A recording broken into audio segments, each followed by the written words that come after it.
ಪಶ್ಚಿಮ ಬಂಗಾಳದಲ್ಲಿ ಬಾಬ್ರಿ ಮಸೀದಿಯನ್ನು ನಿರ್ಮಾಣ ಮಾಡೋಕ್ಕೆ ಎಲ್ಲ ತಯಾರಿ ಬಿಟ್ಟಾಕಿ ಪ್ರಾರಂಭ ಆಗಿಬಿಟ್ಟಿದೆ, ಕಾಮಗಾರಿ ಶುರು ಆಗಿಬಿಟ್ಟಿದೆ. ಈ ಮಸೀದಿ ನಿರ್ಮಾಣದ ನೇತೃತ್ವವನ್ನು ಯಾರು ತಗೊಂಡಿದ್ದಾರಂತೆ? 2 ವರ್ಷ ನಮ್ಗೆ ಟೈಮ್ ಕೊಡಿ, ಅದರಲ್ಲಿ ನಾನು ಮುಗಿಸಾಕ್ಬಿಡ್ತೀನಿ. ಆದರೆ ಅಲ್ಲೊಂದು ಸಣ್ಣ ಲೆಕ್ಕಾಚಾರ ಇದೆ.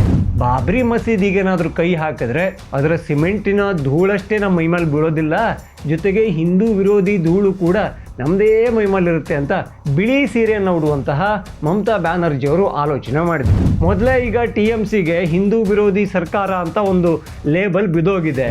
ಈ ಬಾಬ್ರಿ ಮಸೀದಿ ಅನ್ನೋ ಒಂದು ಭಾವನೆ ಒಳಗಡೆ ಏನಾದರೂ ಆ ಮುಸಲ್ಮಾನರು ಸೇರ್ಕೊಂಡಿರೋದು ಪ್ರವಾಹ ಆಗುತ್ತೆ, ಪ್ರವಾಹದಲ್ಲಿ ಕೊಚ್ಚಿ ಹೋಗೋದು TMC ಆಗುತ್ತೆ.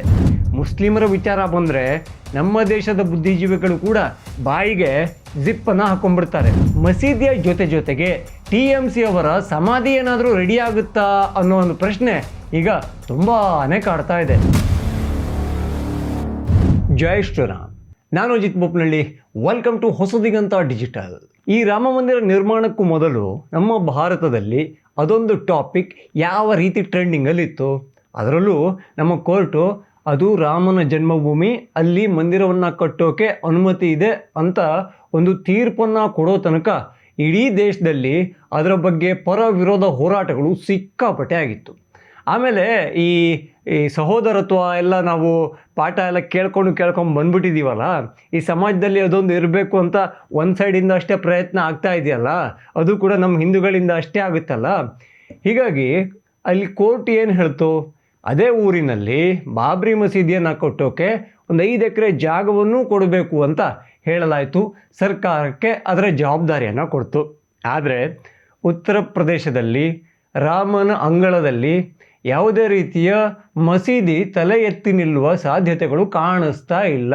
ಹಾಗೆ ಉತ್ತರ ಪ್ರದೇಶದ ಯೋಗಿ ಆದಿತ್ಯನಾಥ್ ಅವರು ತುಂಬ ಕ್ಲಿಯರಾಗಿ ಹೇಳಿದ್ದಾರೆ, ಅಲ್ಲಿ ಮಸೀದಿಯನ್ನು ಕಟ್ಟುವ ಜವಾಬ್ದಾರಿ ಸರ್ಕಾರದ್ದಲ್ಲ. ಹೀಗಾಗಿ ಇನ್ನೊಂದು ಹೊಸ ಸುದ್ದಿಯೊಂದು ಬರ್ತಾ ಇದೆ. ಏನಪ್ಪ ಅಂತ ಕೇಳಿದ್ರೆ, ಈಗ ಉತ್ತರ ಪ್ರದೇಶ ಮುಗೀತಲ್ಲ, ಪಶ್ಚಿಮ ಬಂಗಾಳದಲ್ಲಿ ಬಾಬ್ರಿ ಮಸೀದಿಯನ್ನು ನಿರ್ಮಾಣ ಮಾಡೋಕ್ಕೆ ಎಲ್ಲ ತಯಾರಿ ಬಿಟ್ಟಾಕಿ ಪ್ರಾರಂಭ ಆಗಿಬಿಟ್ಟಿದೆ, ಕಾಮಗಾರಿ ಶುರು ಆಗಿಬಿಟ್ಟಿದೆ. ಅಂದರೆ ಈ ಹಳೇ ಬಾಬ್ರಿ ಮಸೀದಿ ಇತ್ತಲ್ಲ, ಅದೇ ಹಿಂದೂಗಳೆಲ್ಲ ಪುಡಿ ಮಾಡಿ ಧೂಳು ಮಾಡಿ ಹಾಕಿದ್ರಲ್ಲ, ಅದೇ ಬಾಬ್ರಿ ಮಸೀದಿ ರೀತಿಯಲ್ಲಿ ಅದೇ ಶೈಲಿಯಲ್ಲಿ ಈಗ ಪಶ್ಚಿಮ ಬಂಗಾಳದಲ್ಲಿ ಒಂದು ಮಸೀದಿ ರೆಡಿ ಆಗ್ತಾ ಇದೆ. ಈ ಮಸೀದಿ ನಿರ್ಮಾಣದ ನೇತೃತ್ವವನ್ನು ಯಾರು ತಗೊಂಡಿದ್ದಾರಂತೆ? ಅದೇ ನಮ್ಮ ಮಮತಾ ಬ್ಯಾನರ್ಜಿ ಅವರು ಇದ್ದಾರಲ್ಲ, TMC ಪಕ್ಷದಿಂದ ಉಚ್ಚಾಟನೆ ಆಗಿದ್ರಲ್ಲ, ಹುಮಾಯೂನ್ ಕಬೀರ್ ಅವರು ತಗೊಂಡಿದ್ದಾರೆ. ಅವ್ರದ್ದು ಲೆಕ್ಕಾಚಾರನೇ ಚೆನ್ನಾಗಿದೆ.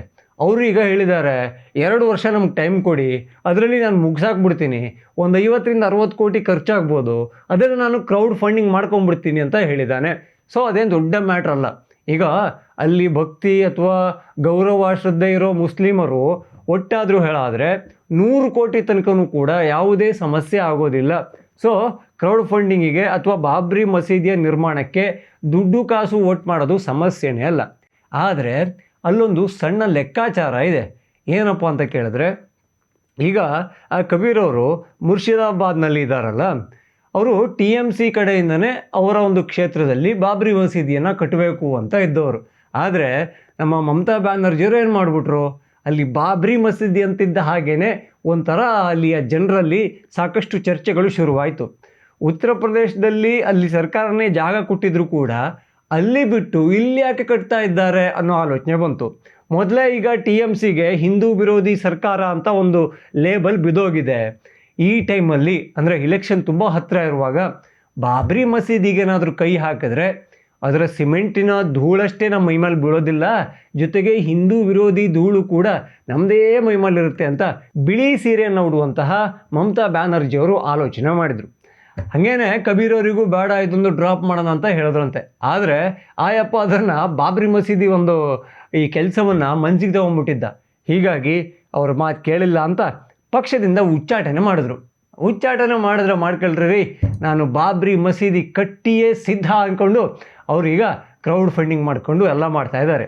ಒಂದು ವೇಳೆ ಅವರೀಗ ಒಂದು ಹೊಸ ಪಕ್ಷವನ್ನು ಕಟ್ಟಿದ್ದಾರಲ್ಲ, TMCಗೆ ಸಡ್ಡು ಹೊಡೆದಿದ್ದಾರಲ್ಲ, ಈಗ ಅವರ ಪಕ್ಷದಿಂದ ಈ ಮುಸಲ್ಮಾನ ಅಭ್ಯರ್ಥಿಗಳನ್ನು ಬೇರೆ ಬೇರೆ ಜಾಗಕ್ಕೆ ನಿಲ್ಲಿಸಿ ಬಾಬ್ರಿ ಮಸೀದಿಯ ಇಫೆಕ್ಟ್ ಏನಾದರೂ ಇಲೆಕ್ಷನ್ ಮೇಲೆ ಬಿದ್ದರೆ ಲಾಸ್ ಯಾರೇ ಆಗುತ್ತೆ ಅನ್ನೋ ಚರ್ಚೆ ಒಂದು ಶುರುವಾಗಿದೆ.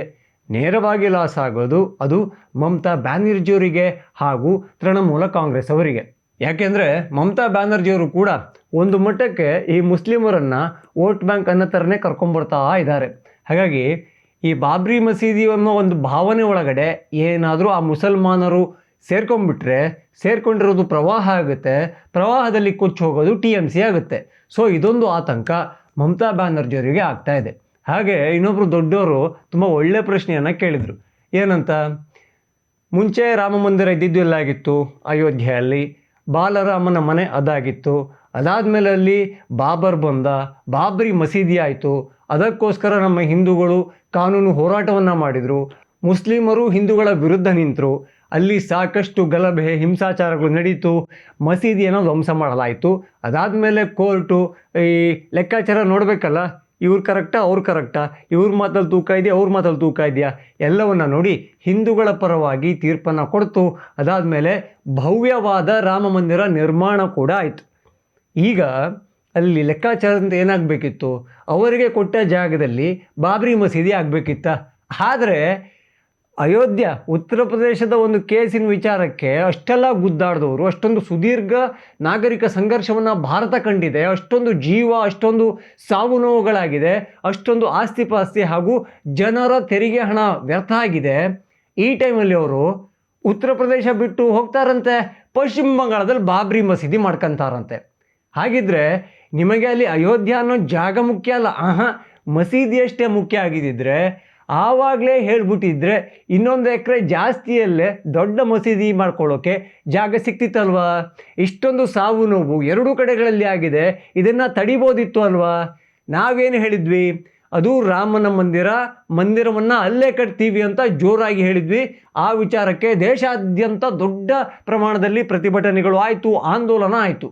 ಆದರೆ ಕಾನೂನನ್ನು ಕೈಗೆ ತಗೊಳ್ಳದೆ, ಕಾನೂನನ್ನು ಪಾಲಿಸಿಕೊಂಡು, ಕಾನೂನಿನ ಮಾತನ್ನು ಕೇಳಿಕೊಂಡು, ಕಾನೂನಿನ ತೀರ್ಪಿನಂತೆ ಅಲ್ಲಿ ರಾಮ ಮಂದಿರವನ್ನು ಮಾಡಿದ್ದಾಯಿತು.